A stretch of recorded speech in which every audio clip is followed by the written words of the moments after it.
Hey, we're going to concept 11, which deals with number property.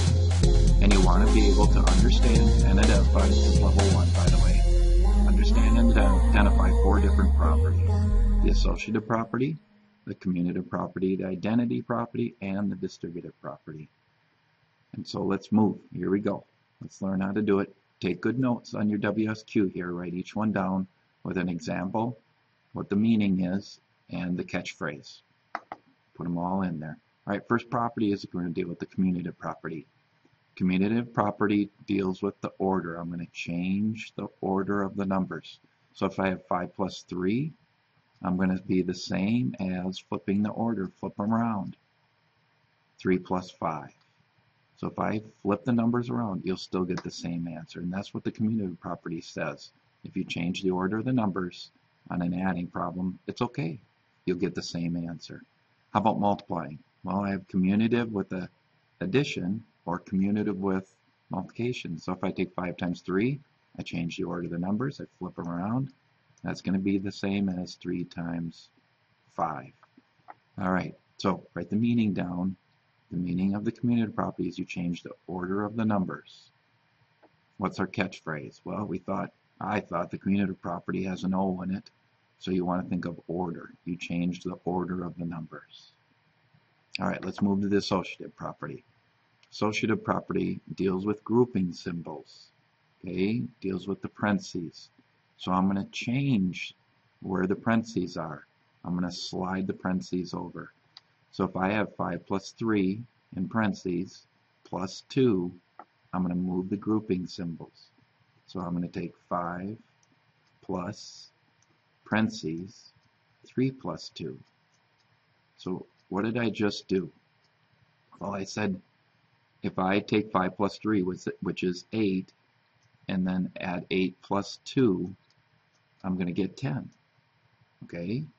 Well, how about over here? Is it going to change if I add the 3 plus 2 first?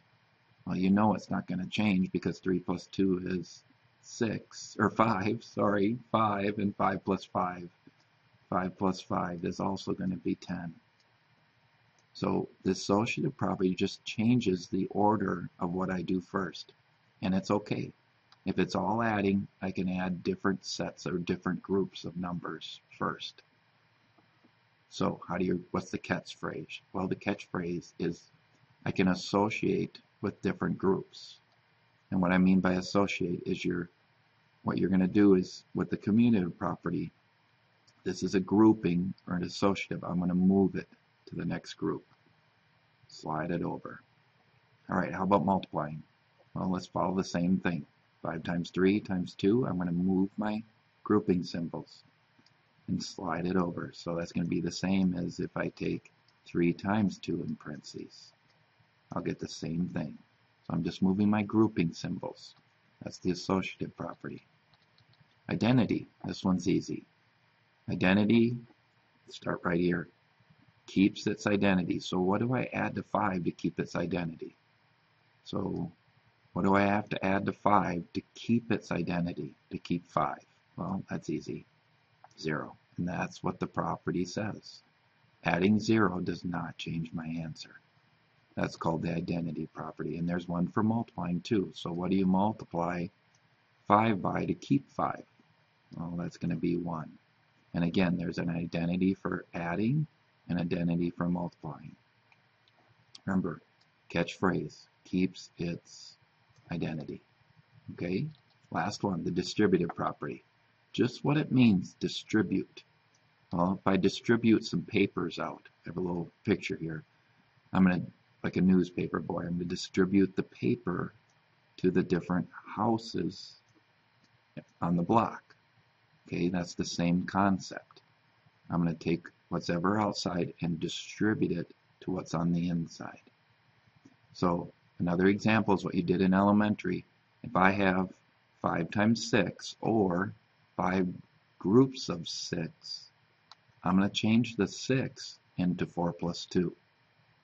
Now the distributive property says I can take 5 groups of 2, so 5 groups of 2 plus, keep the same sign, and now I'm going to do it again. I'm going to do 5 groups of 4. That's the same as 5 times 4. Or excuse me, 5 times 6. It's the same thing. 5 groups of 2 and 5 groups of 4. So what's 5 groups of 2? 10. What's 5 groups of 4? Yep, that's 20. 10 plus 20 is 30. That would be the distributive property, just like 5 times 6 is 30. The distributive property distributes the 5 to the 2 numbers on the inside. All right, what if I have a variable on the inside? Well, I'm going to take 3. I'm going to distribute the 3 to the x and the 3 to the 2, and I'm going to keep the sign.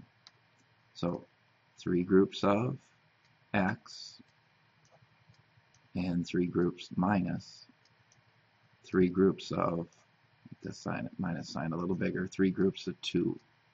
So, but we simplify this. We don't write it like that. 3 times x, we write 3x and 3 minus, and then 3 times 2, you can figure that out. 3 times 2 is 6. So that's how you do the distributive property to get the parentheses out of there. 3 groups of x minus 3 groups of 2. All right, what are you really doing? Well, you're pushing the number through the parentheses with multiplication because there's a multiplication sign. So you're going to push the 5 through here.